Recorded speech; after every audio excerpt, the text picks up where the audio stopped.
If you're one of the many people that thinks the economy will get worse or AI will lead to layoffs in your industry, then it makes sense that you would try and cut back on spending in order to save more money. And one of the most popular places that people are currently cutting back on spending is on their purchases of snacks. Money.com starts us off today. Snack sales slump as consumers lose appetite for high prices. High prices for popular branded snack foods are pushing some consumers to cut back or choose more affordable alternatives. Several companies in the snack industry are reporting lower than expected sales, citing price sensitivity from consumers worried about the economy and struggling to cope with food inflation.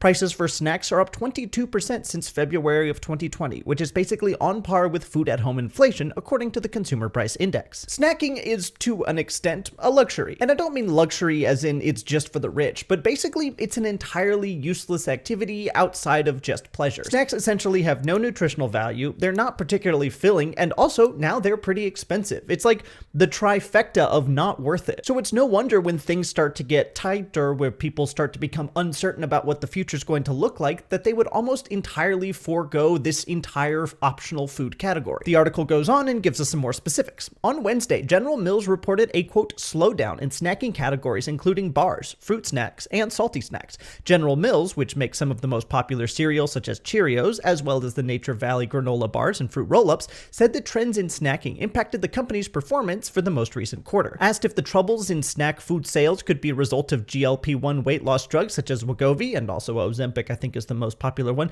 General Mills CEO Jeff Somebody said in an earnings call that it's more about consumer confidence. Quote, "Our belief is that consumers have become much more value conscious," he said, noting that Americans are going out to restaurants less often and cutting back on other discretionary groceries, i.e. not kitchen staples. And I'm glad that they touched on the GLP-1 and Wegovy thing, because I really don't think that those are widespread enough to actually impact snack sales. I think we'll probably get there, but for now, they're not super common to use, although they are becoming more popular, and also it's still really expensive. It can cost up to $1,000 a month for these injections. The main reason he cited here was that consumer confidence is bad, and that's impacting sales. And he's actually right about that, which is pretty refreshing to see. A CEO that is being honest. You really don't get much of that these days, but if we look at the Consumer Confidence Index, we can see that post the housing crash, it actually went on a pretty long streak under Obama and then under Trump. People actually got pretty confident about how the economy was doing. Then 2020 hit, and while we had a rebound, we've actually seen this downturn over the last 3 or 4 years, with consumer confidence hitting the lowest it's been in like the last decade or so. Now, usually I blame the media for this kind of thing, where everything is always fear-mongering to try and make things seem bad because you're more likely to click on those articles, but I think maybe in this specific instance, they're not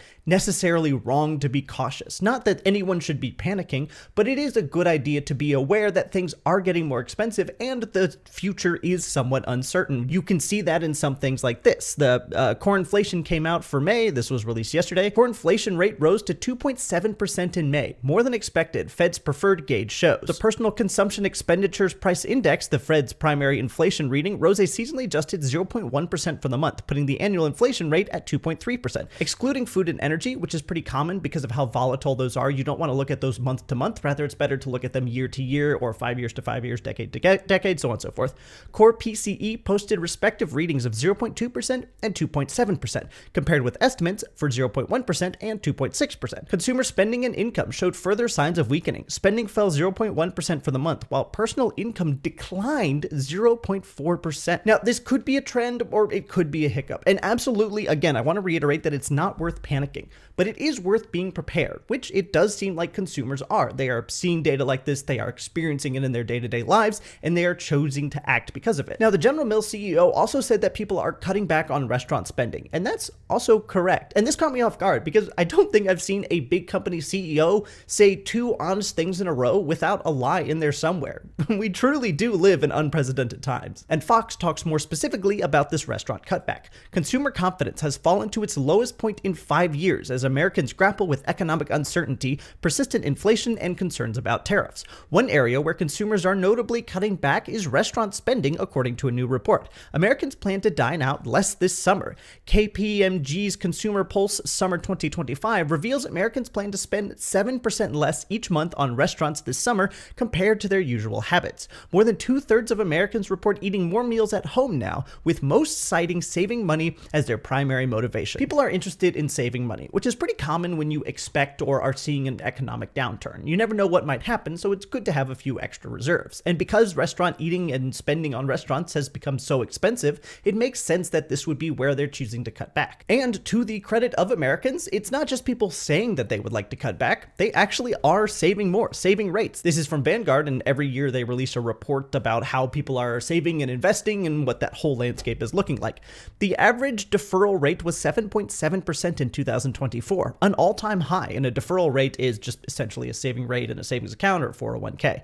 The median deferral rate was 6.8%. 16% of participants increased their payroll deferral percentage. 8% decreased it. So twice as many people increased as decreased. Great to see. While an additional 29% saw their deferral rate increase via an automatic increase feature. That's a boost in savings rate for nearly half, 45% of all participants. And that's really awesome to see. The amount that people are putting away and saving and investing for retirement, or should anything really tragic come up, is increasing.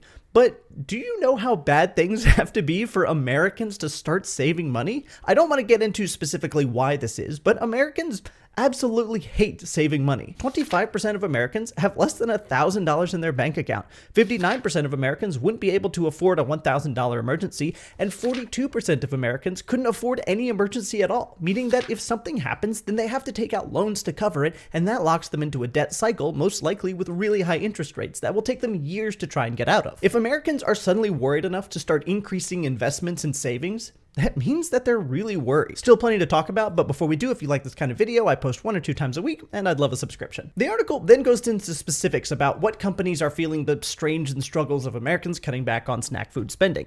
Snack foods companies are reporting to investors that they are feeling the impact of Americans' more economical shopping behavior in the grocery aisles. J.M. Smucker recently said its Hostess brand was seeing decreased sales, with the company's executive citing general inflation in the economy that is weighing on the consumer spending. Campbell's, so Campbell's Co., the soup most famously, which owns Goldfish and Kettle brand chips, reported a 2% drop in organic sales, also blaming snack food demand. Oreos maker Mondelez International recently said that it expected a drop in profit due to rising cocoa prices, which have prompted price increases. And it's a really big deal that these companies are willing to admit this. They absolutely hate admitting that anything bad could happen, because bad times cause their stocks to drop. So saying that there are going to be bad times will cause their stocks to drop even more. And executives will do basically anything they can to get their bonuses. And so when they are admitting this and saying this is going to happen, it probably means that it is absolutely going to happen. But the stocks kind of dropped anyway, which is about what we expected. We can see over the last 5 days that J.M. Smucker, who we just looked at, is down 1.5%. Mondelez International is down over the last 5 days about 0.38%, but it is worth noting that they are on a bit of an upward trend. However, the article says that the cocoa prices are going to be increasing in the future, so we might see that go down if prices have to keep going up. Campbell Soup also has had a very bad last 5 days, down 3.5%, but also they're down almost 9% over the month. They're down 25% over the last 6 months. They're down 31% over the year, and they're down 36.38% over the last 5 years. I just am saying that to give you context that yes, Campbell's is doing poorly, but it might not even just be because this is happening. Most likely Campbell's Co. has other problems that would need to be discussed separate from this video. Back to the article. Research confirms that consumers with tighter budgets are adjusting their shopping habits, choosing cheaper options or store brand snack foods at the grocery store. One survey by 8451 Degrees, which is part of Kroger, found that 43% of shoppers are open to switching to lower cost brands for snacks and candy. Consumers still have their snacking occasions, but they are switching to lower cost brands more often to satisfy their needs, Melissa, Insights Director at 8451, told the Progressive Grocer. They're willing to trade down or into another option when it comes to snacking. The big takeaway is that people are unsure about the economy, so they want to spend less money and cut it in places that are pretty easy to cut for the purpose of building up a little extra emergency fund just in case something happens. Now, one of the easiest places consumers have kind of universally decided that they want to do this is snacking and restaurant spending, just because of how much those have increased in cost over the last 5 or so years. There were a few articles that mentioned that health is a reason that people are cutting back. It even says that at the end of money.com. Beyond price sensitivity, PepsiCo, which owns Frito-Lay's, reported another market shift, blah, blah, blah, blah, blah.